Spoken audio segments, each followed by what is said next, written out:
Hello, I'm Tony Guida. This is My New York. We are at the World Monuments Fund, an organization dedicated to help preserve cultural heritage sites around the world. Recently listed on their 2018 watch list are several sites in Alabama, influential in the civil rights struggle, including Brown Chapel, start of the Selma to Montgomery March. Birmingham, Alabama was the epicenter of the battle for civil rights. President Obama recognized that by creating the Birmingham Civil Rights Monument, designating it a national park. Sites include the A.G. Gaston Motel, the headquarters of Martin Luther King. My guest today, Carol Jenkins, has a very personal connection to Birmingham. A.G. Gaston was her uncle. As host of CUNY TV's Black America, Carol visited Birmingham last summer. Her special report will be screened at Roosevelt House at Hunter College, February 2nd. And you can also see it on CUNY TV this Sunday, February 4th. Carol Jenkins with a personal look at American history. Next.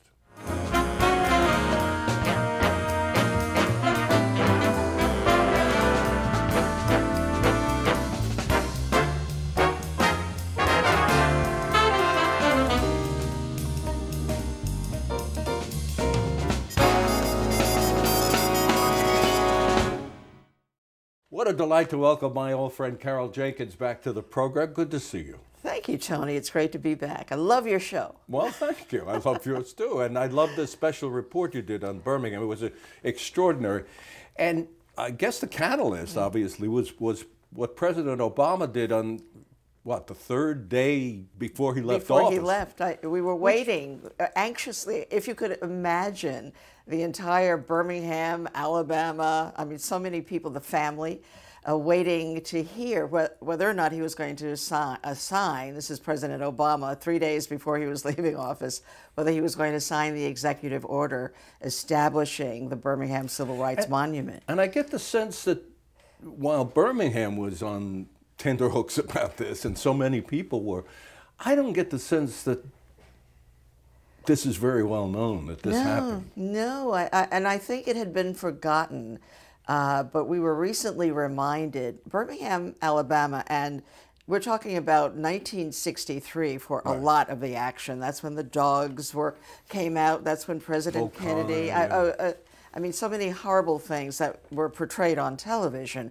So it was then, we call the show The Conscience of America, because it was only when it was shown on nationwide television and globally that people understood what was going on in segregated Alabama, in states that were segregated, in cities. They had no idea that the police chief would actually call out snarling dogs on children. They had no idea that the fire hoses were calibrated so strong that they would rip this clothing off of them. You know, it was strong enough to rip the bark off of a tree. So I think that during that time, it was very well known, and it was the thing that made the difference. It created the Civil Rights Act of 1964. But then since then, people have forgotten about it. And when I was doing this documentary, I was reminded of how similar our times now are to the 1960s. In what way? In police brutality, the young women and men and children who are being killed, sometimes by police, sometimes by others, sometimes by each other. But the death rate, you know, is so high. Racial antagonism, hatred. Is high, yes. You know, we're in a highly charged time now. And so I think that we can go back to Birmingham. And what was so interesting in watching the election that took place recently, where Doug Jones, the Democrat, managed to beat Roy Moore, an alleged child predator. It was the people of Birmingham, Alabama, once again at the forefront of really saving America, of letting them know the dangers of what was about to happen. And they managed to pull themselves out of their homes, go to vote. My 94-year-old aunt, who still lives there in Birmingham, you know, had her stickers. She made it to the polls. That's marvelous. Yeah. That's marvelous. So I think you're right. It had been lost during the years, but ever more so. Just to nail it down, President Obama signs an executive order which creates, in effect, the National park. Right? Park service, Park Service rangers will be there, showing tourists around. And it's several sites, and we took a look at them in the documentary. The proclamation includes the A.G. Gaston Motel, the black-owned headquarters for Martin Luther King Jr., who had come to Birmingham in 1963 to desegregate the department stores. Shuttered for some years and owned by the city, the motel will be restored to its glory years. Kelly Ingram Park, scene of repeated protests and arrests, including some thousands of teenagers and children, broadcast across the country. The 16th Street Baptist Church, where 4 small girls preparing for choir were killed in a bomb blast in October of 1963.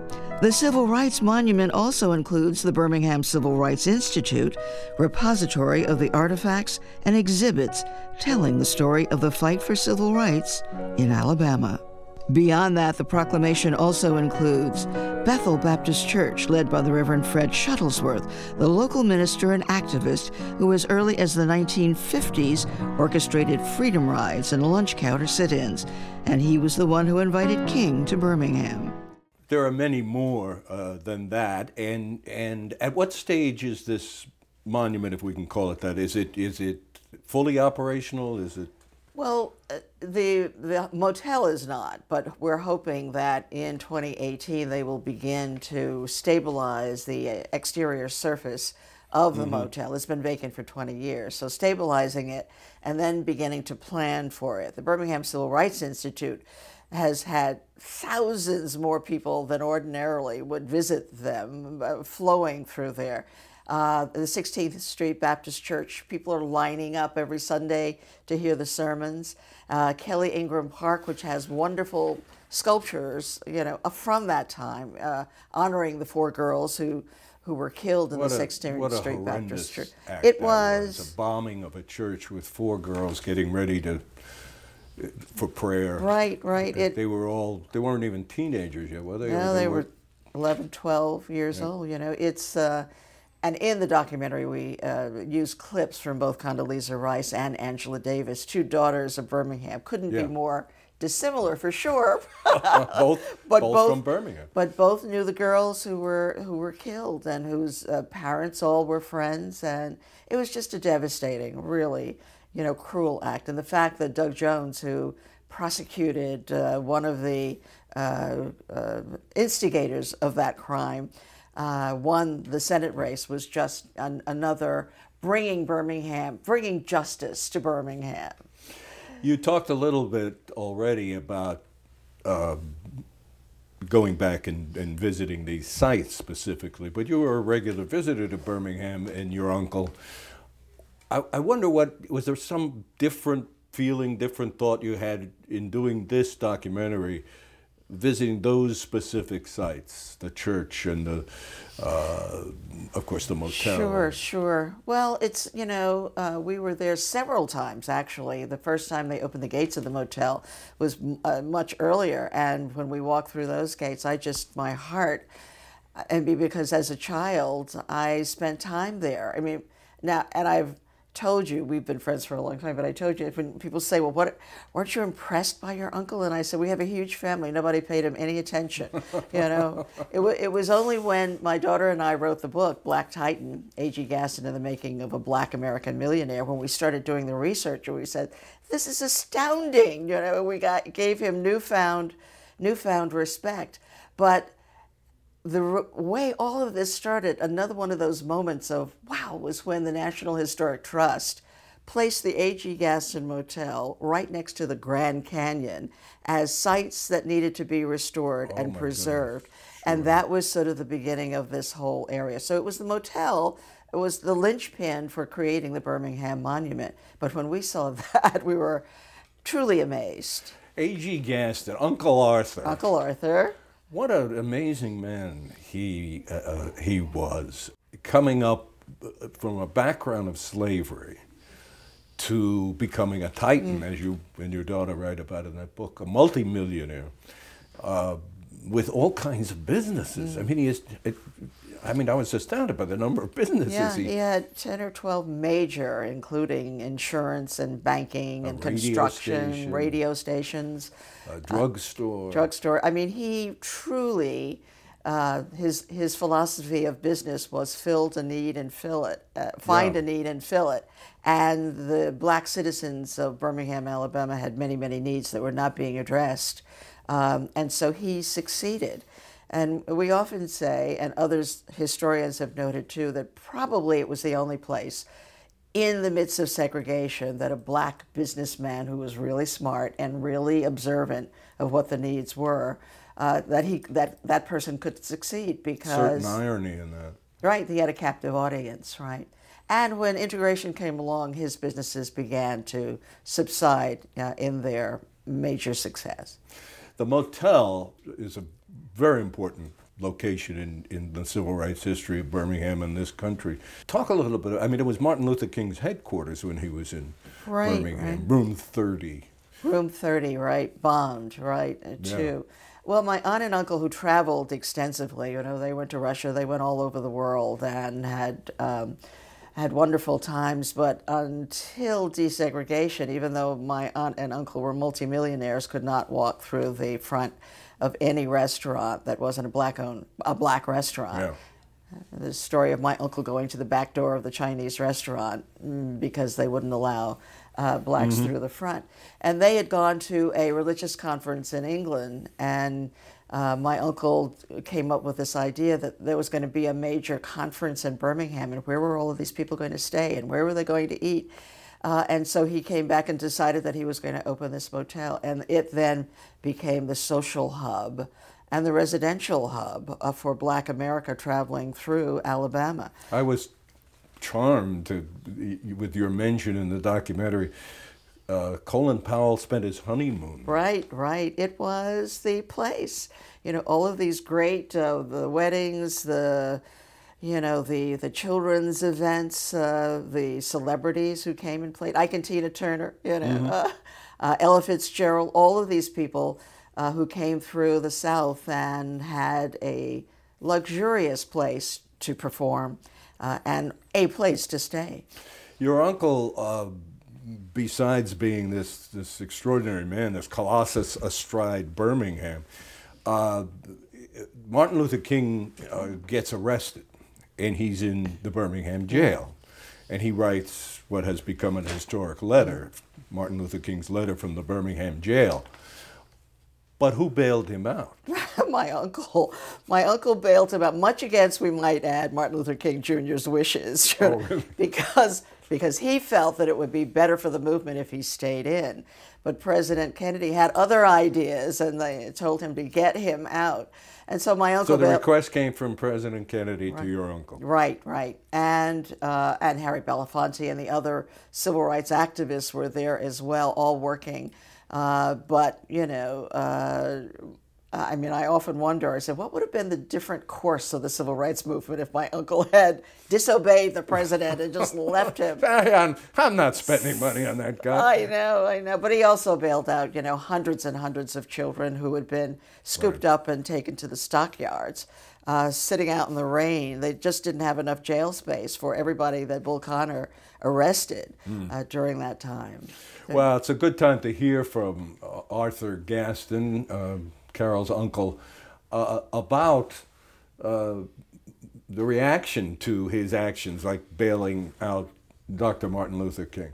My house was burned, motel was burned, but I think what I did helped save the situation from polarizing the white and the blacks, because I was kind of moderate between the two. The whites wasn't too happy with me either, you know.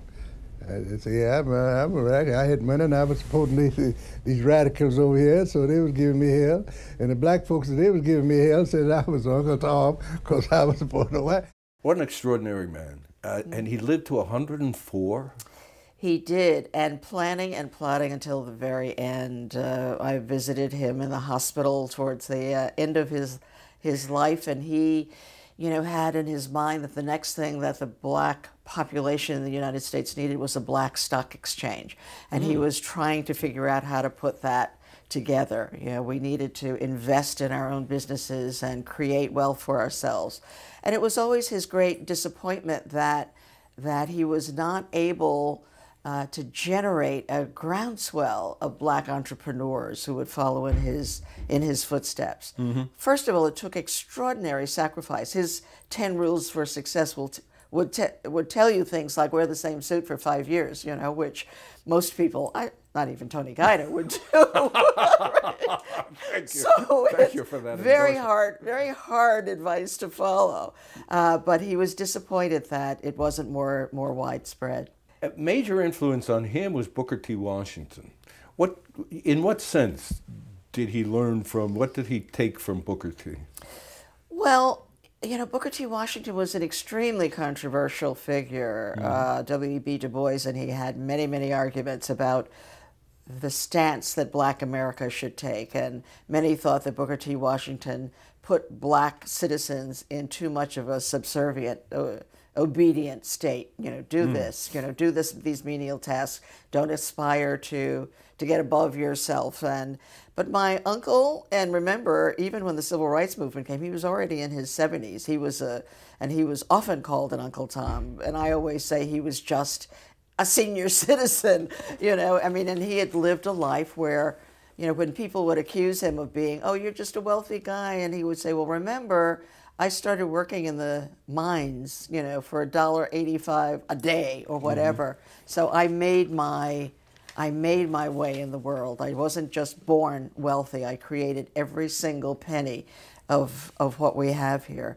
And one of the great things that I loved about the former mayor of Birmingham, Mayor Bell, at the ceremony, what he said was that my uncle and aunt, through their businesses that they created and the business school that they had actually made the middle class, the black middle class of Birmingham, Alabama, and beyond, because people would come to Birmingham to study business skills and then go back to their communities to create businesses or to work in other businesses.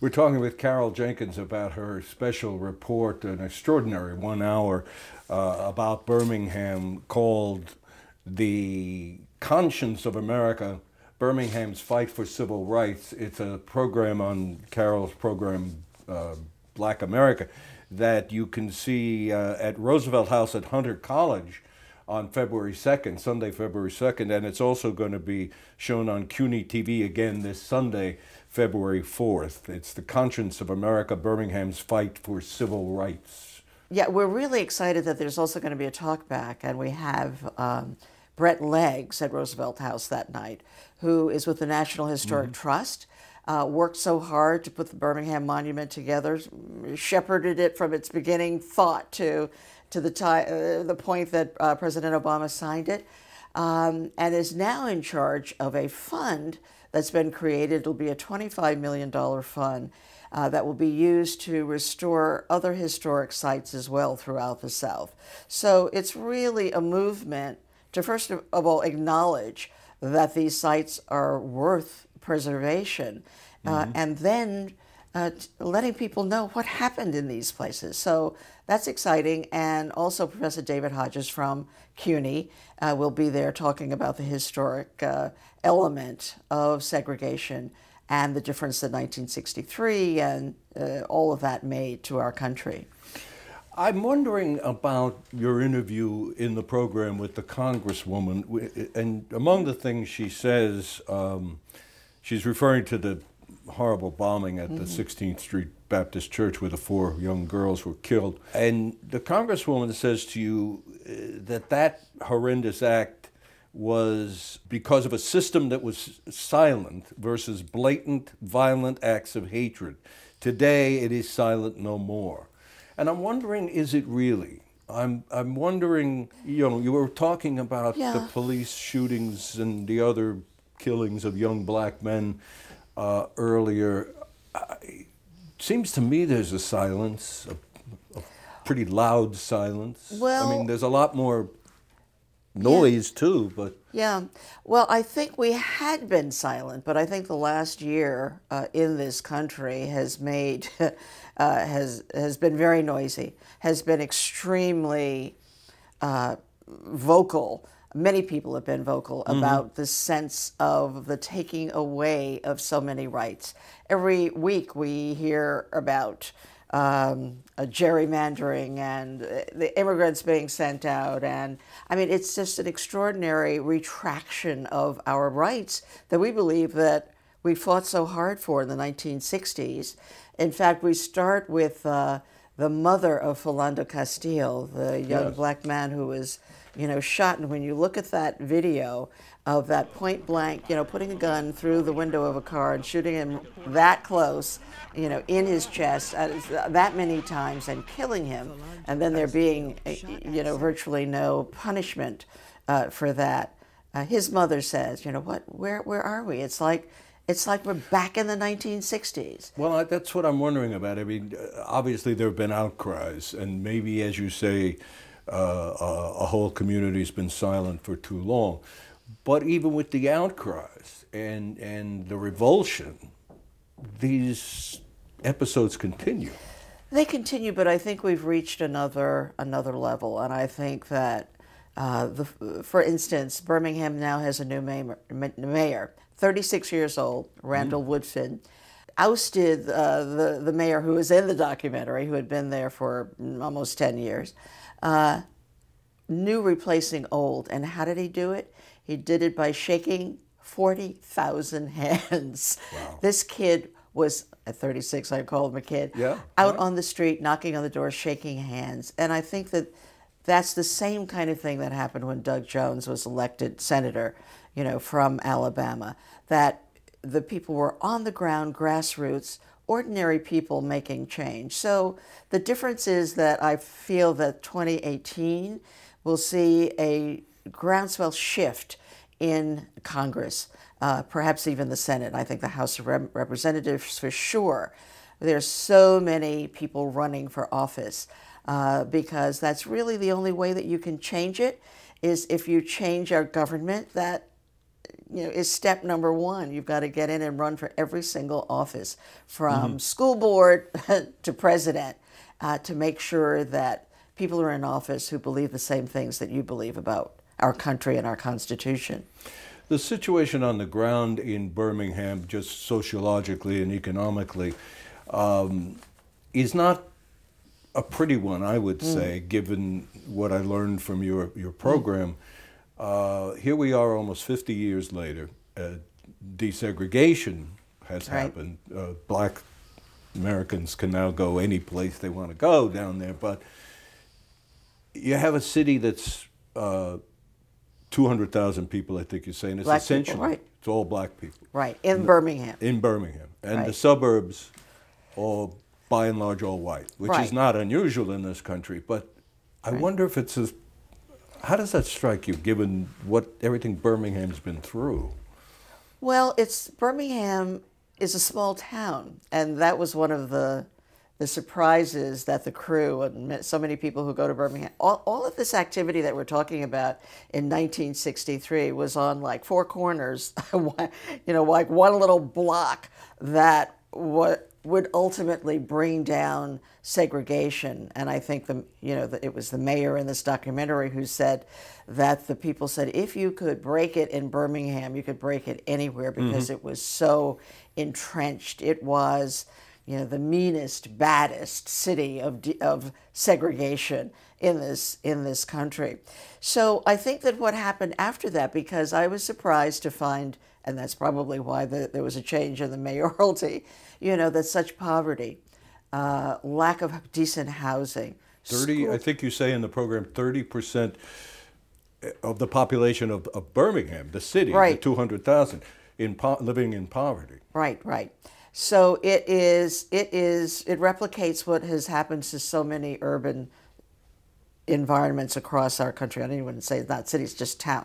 I mean, Birmingham is really small. So I think that what has to happen is that they have to create jobs. And what we're hoping is that the monument will do that.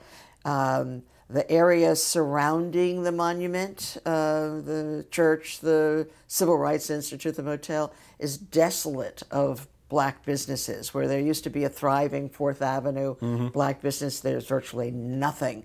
So you go downtown and you'll find a decent restaurant or whatever, but nothing in the community itself. So all of that has to be built.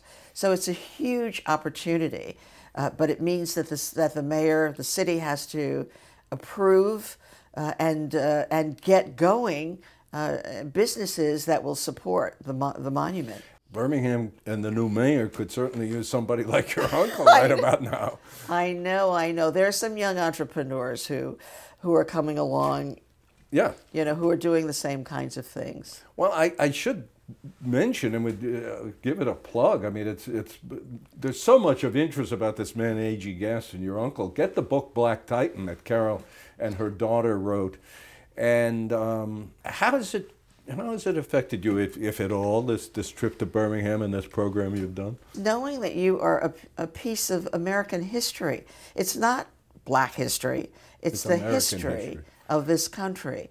And making sure that that is integrated the way we're sometimes integrated in housing or schools, still very rarely, but the way that is possible now, that has to happen to our history books so that everybody understands that it's not just history for black people, it's history for all of us in this country. It's American history. It's American. As you say in the title of this program, we've been talking with Carol Jenkins about her special report, The Conscience of America, Birmingham's Fight for Civil Rights.